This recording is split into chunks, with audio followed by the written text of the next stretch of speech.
নমস্কার বন্ধুরা, আজকে তোমরা এই ভিডিওর মাধ্যমে শিখতে পারবে যে ফোনপের ইউপিআই ভুলে গেলে বা চেঞ্জ করতে হলে কিভাবে চেঞ্জ করতে হবে সেটা এই ভিডিওর মাধ্যমে পুরো প্রসেসটা তোমরা দেখতে পাবে। তো প্রথমে আমরা ফোনপেতে এসে প্রোফাইলে গিয়ে এই যে লেখা আছে ব্যাঙ্ক অ্যাকাউন্টে ক্লিক করলাম। তো ব্যাঙ্ক অ্যাকাউন্টে ক্লিক করার পরেই তোমরা দেখতে পাবে আমার এখানে 3টে ব্যাঙ্ক আছে। আমি কোনটার ইউপিআই চেঞ্জ করব? আমি পেটিএম পেমেন্টস ব্যাঙ্কের চেঞ্জ করব। তো এখানে দেখতে পাচ্ছ ইউপিআই পিন রিসেট আর চেঞ্জ করলে চেঞ্জ করো, যদি তোমার মনে থাকলে তাহলে চেঞ্জ করো, আর না হলে ভুলে গেলে তুমি রিসেট করবে। রিসেট করার পর এখানে আধার দিয়ে ভেরিফিকেশন হবে। তারপর এখানে তোমার প্রথম আধার কার্ডে যে 6টা অক্ষর আছে সে 6টা এখানে লিখে দিতে হবে।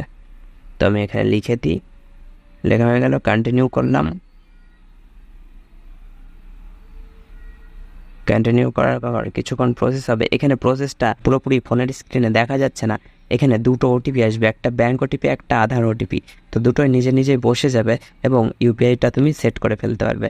এরপর আমি চেক করব ব্যালেন্স, যে ইউপিআইটা এখন দিলাম। তো এটা দিয়ে আমি চেক করলে ব্যালেন্স এখানে দেখা যাবে যে এই ব্যাঙ্কটা তো আমি আর ব্যবহার করি না, তাই এখানে ব্যালেন্স নেই, 0 টাকা দেখা যাচ্ছে।